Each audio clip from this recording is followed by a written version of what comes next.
नमस्कार, आप देख रहे हैं हल्ला बोल टीवी और मैं हूं सुरभि। आखिरकार हिजाब विवाद को खत्म करते हुए नुसरत परवीन ने ज्वाइन कर ली डॉक्टर की नौकरी। आइए इस पूरे मामले को हम जानते हैं हल्ला बोल के संपादक दीपक शर्मा से। देखिए, नुसरत ने बहुत अच्छा किया जो उन्होंने आज नौकरी ज्वाइन कर ली। अभी हम मानेंगे कि हिजाब विवाद जो लंबे समय से नुसरत की जिंदगी को तबाह कर रहा था, इस विवाद का यही पटाक्षेप हो जाएगा, क्योंकि नुसरत परवीन ने आज नौकरी ज्वाइन कर ली। नुसरत परवीन ने जब नौकरी ज्वाइन कर ली है तो हम यह भी मानेंगे कि अब इसे बेवजह तूल नहीं दिया जाएगा।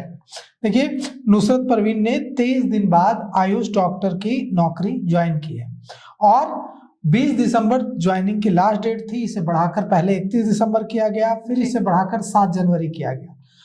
आज 7 जनवरी है। आज नुसरत परवीन के पास आखिरी मौका था ज्वाइन करने का और आज नुसरत परवीन ने आखिरकार नौकरी ज्वाइन कर ली। अब मुख्यमंत्री नीतीश कुमार ने नियुक्ति पत्र तो 15 दिसंबर को ही दे दिया था, लेकिन हुआ यह था कि जिस तरह से इस विवाद को इतना बड़ा बनाया गया और जिस तरह से पूरे देश में इस पर चर्चा होने लगी, उससे नुसरत परवीन का परिवार भी अछूता नहीं रहा। नुसरत परवीन का परिवार भी दबाव में आ गया। नुसरत परवीन का परिवार पटना छोड़कर चला गया। नुसरत परवीन को पटना से बाहर भेज दिया गया। नुसरत परवीन शादीशुदा महिला थी, 2 बच्चे थे, एक 9 साल का था, एक 14 साल का था और इन सब के बीच नुसरत परवीन को कोलकाता भेज दिया गया। उनके कहा जाने लगा कि उनके बाहर आने जाने पर पाबंदियां हैं या वो खुद नहीं निकलना चाह रही हैं बाहर। इस कंट्रोवर्सी के बाद उन्हें बहुत पीड़ा हुई है कि कैसे इसे राजनीतिक रंग दिया गया और इसके बाद नुसरत एक तरह से अपनी मर्जी से या प्रेशर की वजह से, चाहे जो भी वजह हो, घर में कैद होकर रह गई थी। वो आना जाना बंद कर दिया था नुसरत ने और किसी से मिलना जुलना भी बंद कर दिया था। वो कॉलेज भी नहीं जा रही थी क्योंकि अभी उनका पीजी का 1 साल का कोर्स राजकीय तिब्बी कॉलेज कदम कुआं में वो पढ़ाई कर रही हैं। वहाँ 1 साल का कोर्स उनका बचा है, लेकिन उन्होंने कॉलेज जाना भी छोड़ दिया था। वो पटना में मिलना जुलना भी छोड़ दिया था और कहा जाता है कि उनका अपना, हर व्यक्ति का अपना जीने का एक तरीका होता है। वो कॉलेज में जाती थी तो वहां भी हिजाब लगा कर जाती थी। भारत एक लोकतांत्रिक देश है। यहाँ हर व्यक्ति को अपनी धार्मिक मान्यताओं के हिसाब से जीवन जीने की आजादी है। वो चाहे तो हिजाब लगाए, चाहे तो हिजाब नहीं लगाए, चाहे तो बुर्का पहने, चाहे तो बुर्का ना पहने। बुर्का पर तो कोई रोक नहीं है, हिजाब पर तो कोई रोक नहीं है। और नीतीश कुमार ने जब बुर्का हटाया 15 दिसंबर को आयुष डॉक्टर्स को जो नियुक्ति पत्र देने के दौरान नीतीश कुमार ने जब हिजाब हटाया नुसरत परवीन का, तो उसके बाद बड़ा विवाद हुआ, बड़ा बवाल मचा और ये जो विवाद हुआ, इससे नुसरत परवीन की जो जिंदगी है वो भी अछूती नहीं रही। कहा जाने लगा, खबर ऐसी आई कि नुसरत परवीन की जो जिंदगी है उसमें भी तबाही जैसी स्थिति है। उनके परिवार में माहौल अच्छा नहीं रहा। इसके बाद वे लोग कटे कटे रह रहे हैं। नुसरत परवीन ने कोई गुनाह थोड़े ही किया कि उसको सजा मिलनी चाहिए। वो एक महिला है जो कि अपनी धार्मिक मान्यताओं के मुताबिक बुर्का पहने या हिजाब पहने, कोई रोक थोड़े ही है, पहनी है। लेकिन जिस तरह से हम तो यही कहेंगे कि नीतीश कुमार की गलती है कि मुख्यमंत्री नीतीश कुमार ने जब बुर्का हटाया था तो उन्हें ये बात कहनी चाहिए थी उस समय, जैसा अशोक गहलोत ने कहा था।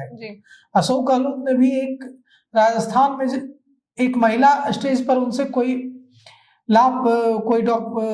कागजात लेने आई थी, लाभार्थी थी, तो घूंघट रखी हुई थी, तो अशोक गहलोत ने घूंघट उठा दिया। और राजस्थान में घूंघट उठाना आप जानते ही हैं कितनी बड़ी बात होती है। हिंदू महिलाओं वहां घूंघट रखती है राजस्थानी महिला। तो उन्होंने घूंघट उठा दिया, लेकिन उन्होंने वहां पे एक शब्द भी कहा। उन्होंने कहा कि बहनें भाई के सामने घूंघट नहीं रखती हैं, तो तुम क्यों घूंघट रखी हो मेरे सामने, मैं तो भाई हूं तुम्हारा। तो घूंघट उन्होंने उठा दिया, यह कह के उठाया। तो सब लोगों जिस महिला का घूंघट उठाया उस महिला को भी कोई दिक्कत नहीं हुई जीवन में, क्योंकि उन्होंने साफ कर दिया कि हाँ, ये मेरी बहन है और ये घूंघट मेरे सामने कर रही है, तो मैंने इसका उठा दिया।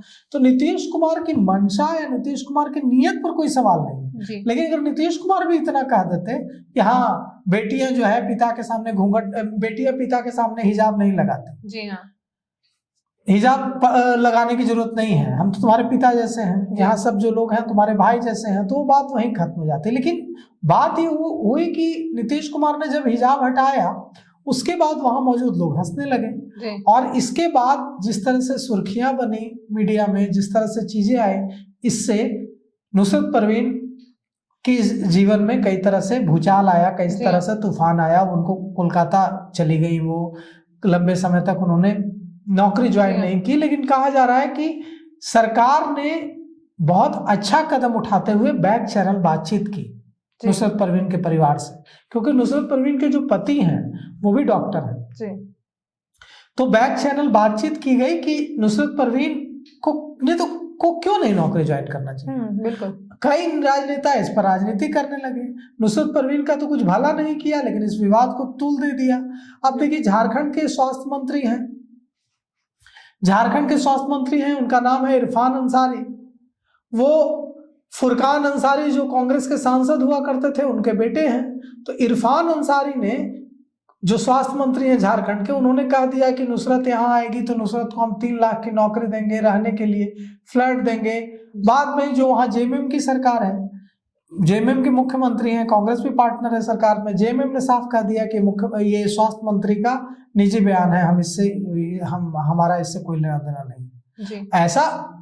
ऐसी बयानबाजी से तो नुकसान ही होगा नुसरत को उसकी।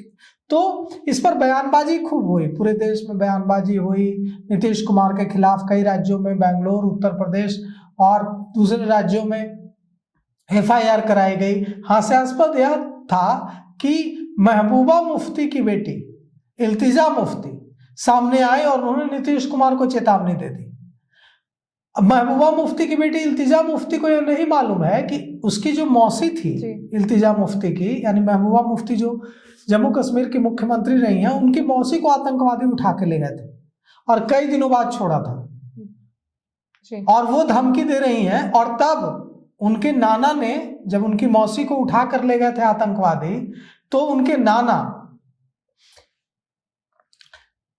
मुफ्ती साहब ने सरेंडर कर दिया था आतंकवादियों के सामने, और आतंकवादियों को छोड़ दिया था उस शर्त पर, अपनी बेटी को आजाद करा लिया था। तो और वो धमकी दे रही थी कि मैं नीतीश कुमार को छोड़ूंगी नहीं। कितनी राजनीति हुई इस पर, क्यों? तो जम्मू कश्मीर के मुसलमान खुश हो जाएंगे। एक शहजाद भट्टी नाम का 2 कौड़ी का गैंगस्टर है पाकिस्तान का, पाकिस्तान में भगा दिया गया, उसको पीटा था उसको पुलिस ने एक बार। वो 2 कौड़ी का गैंगस्टर जो पाकिस्तान से भागा रहता है, दुबई में जाके रहता है, वो उसने वीडियो जारी कर धमकी दी नीतीश कुमार को। बिहार में तो ऐसे ऐसे बाहुबली हैं कि ऐसे ऐसे शहजाद भट्टी यहाँ तो गलियों में पाए जाते हैं। बिल्कुल। मेरे गांव में अगर आप जाएंगी तो वहां के गलियों में बाहुबली मिलते हैं जी। तो बिहार में शहजाद भट्टी जैसे जैसे कितने बाहुबली तो यहाँ के गलियों और गांवों में टहलते मिलते हैं। और शहजाद भट्टी वहां से बैठकर बिहार के मुख्यमंत्री को धमकी दे रहे। बिहार है यहाँ तो बाहुबलियों की खान है, और यहाँ के मुख्यमंत्री को शहजाद भट्टी जैसा 2 कौड़ी का गैंगस्टर धमकी दे रहा है। तो इस पर इतनी राजनीति हुई जी।